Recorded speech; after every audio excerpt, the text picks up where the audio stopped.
Hi there, folks. Again, Rachel Dorn. You can call me Rachel, you can call me Ms. Dorn.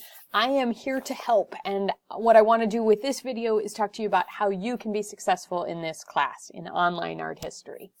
So, first of all, prepare. Every week there's going to be a reading, usually from the textbook, sometimes from another source, or sometimes some of each. Watch the videos. Sometimes they are videos that I link to. Sometimes they're ones that I've recorded. Watch them, like you're doing now.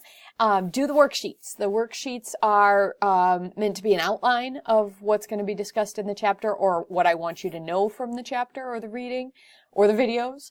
I am not collecting any of these three things. You're not getting graded on, I have no way to prove if you've read the textbook other than that you're able to participate. And so the next one is participate. Participate in the discussion forums. Participate, with conversation in that part of the class. So research suggests that people learn best by doing, or by explaining, or by working together to understand something, and that is why I've weighted the discussion forum highly, and I'm emphasizing your involvement in the discussion forum.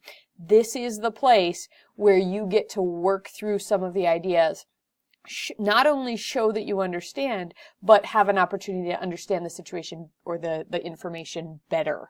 Which gets me into the next one, practice. The discussion forum is a place where you can practice, try out using this terminology, try to explain, what you see in an artwork. The discussion forum is a place for you to get lots of practice, and of course the grading is basically, have you done it? And so the grading, I want you to be on topic. I don't want you to just be talking about like kitties or something like that, but talking about the things that we're talking about in class in that discussion forum. And most people just get all the points because they just participate. Unit quizzes are another place where you can practice applying this language, practice, finding the answer that is correct. Writing assignments, there are both planning or practice writing assignments as well as larger, bigger writing assignments. And of course, your involvement in the discussion forum where you're writing about this stuff gives you essentially the practice for doing the writing assignments. And then throughout the quarter, we'll have other kinds of either real short quizzes just to show me that you've watched a video, or opportunities to practice applying class content. Revise. So not just practicing, but also fixing your mistakes. So in the quizzes, you're going to have an opportunity to earn some of the points back. If you lose points on the original quiz for each unit, you can earn partial points back by finding out what you made a mistake on, adjusting what you thought you knew and what you now know. The writing assignments have opportunities for revision, and of course the discussion forums. As I was starting to say earlier, you participate in the discussion forum by, writing things, trying it out, trying to explain. And if you've made a mistake, it's a good opportunity for me, you, your classmates, all of us to improve our own understanding. So the discussion forums are, the process of revision happens there as well. I want to give you a kind of example of this. My daughter was playing basketball and she was really timid. She was afraid to, guard the other kid. She didn't want to take the ball away. She thought, sort of feeling like she was being rude by getting up in there and trying to get the ball. And her dad said, you're not being mean to that other kid by taking the ball from her. You're helping her learn to be better at basketball too. She's learning to protect the ball better, and you're learning to take it away. And so by working against each other or working, pushing each other, you are learning to be better at basketball. It's a similar thing, I think, in the discussion forum. By you asking questions about your classmates' work, or by you pointing out, hey, I think this part doesn't make sense, that helps them to explain it better. I will get in the discussion forum and I will push you. I will ask questions. I will say, hey, tell me more about this, or hey, this part doesn't quite make sense. And that is part of the process. That's not a sign that you're doing something incorrectly. That's a sign that we're working to improve what you're doing. So I've organized this class kind of, I think this graphic is helpful, hopefully. You're going to read the textbook, watch videos. right? That's how you prepare. Then you're going to discuss those in the discussion forum. And I've got this particular image for the discussion forum because I like how their conversations are impacting each other. They're creating new meaning by reacting to each other and changing colors. Take the chapter quiz, of course, and hopefully the discussion forum will help prepare you for that. Also, you will revise that chapter quiz. So if you've made a mistake, you have a chance to improve your learning. And then each week you'll also do some kind of either research or planning or writing for your written reports. And then, of course, we'll repeat that for the next unit. Here is, this is also in the syllabus, so you can go take a look. This is a graphic syllabus, and it's meant to show you, this week, we're just getting introduction to how the class works. But each week we'll have a module where we'll talk about a different type of art history, a different time period or location. After the first couple units, we'll have a section test. So there'll be quiz here and discussion forum here, quiz here and discussion forum here, and then a review of both of these.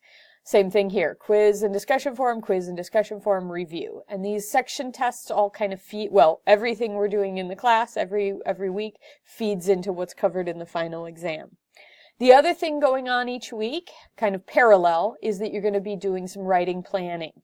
Your written report doesn't happen till week 4, but planning writing 1 is planning for week 4. Planning writing 2 is planning for that written report.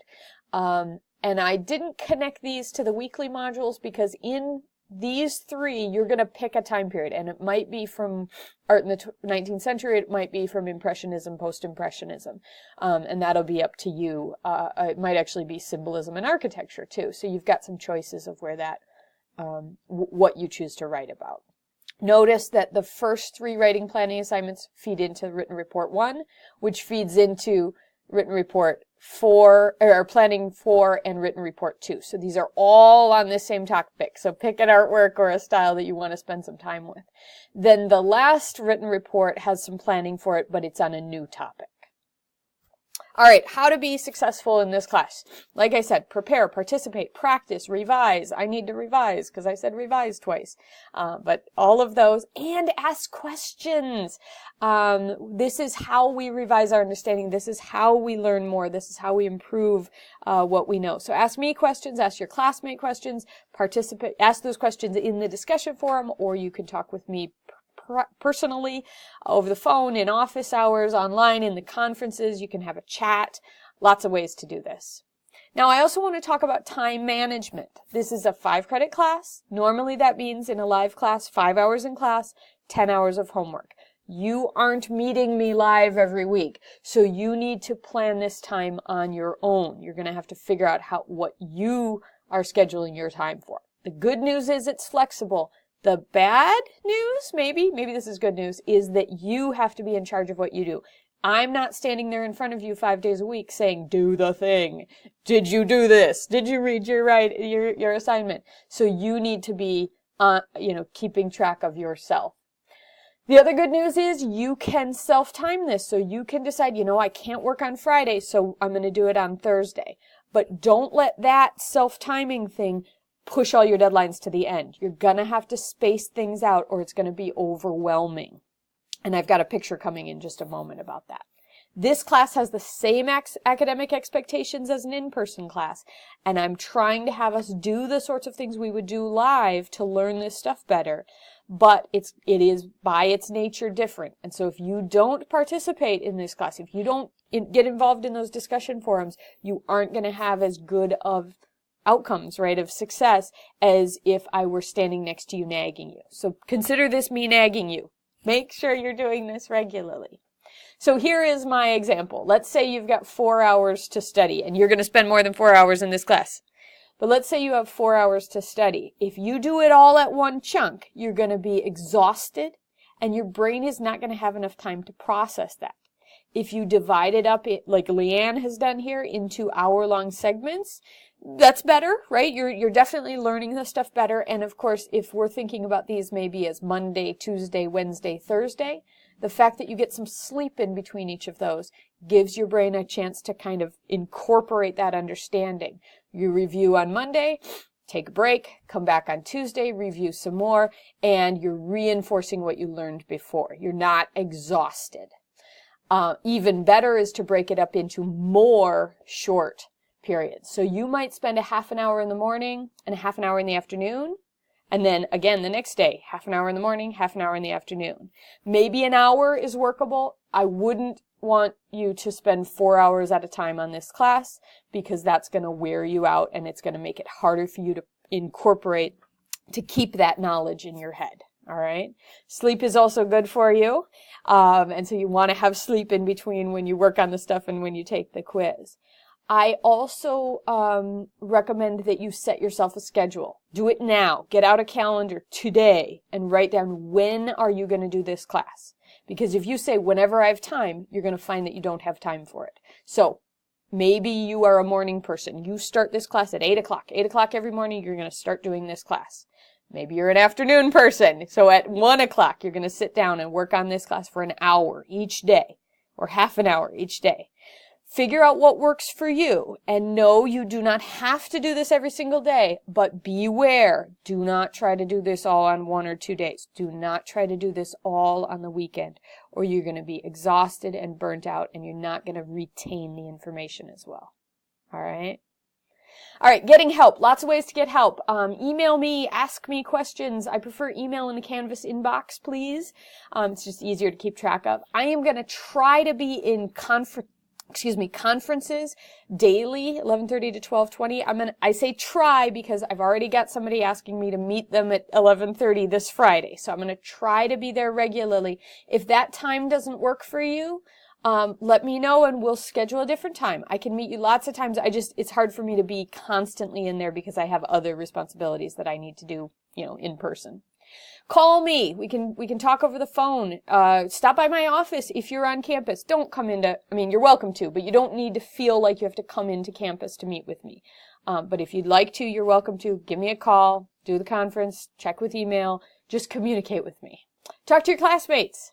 Take advantage of things on campus like the Writing Center, the reference librarians. You can do this online too. Writing Center and library both have online support sorts of things. There's some resources in Canvas that I'll talk about in the next video.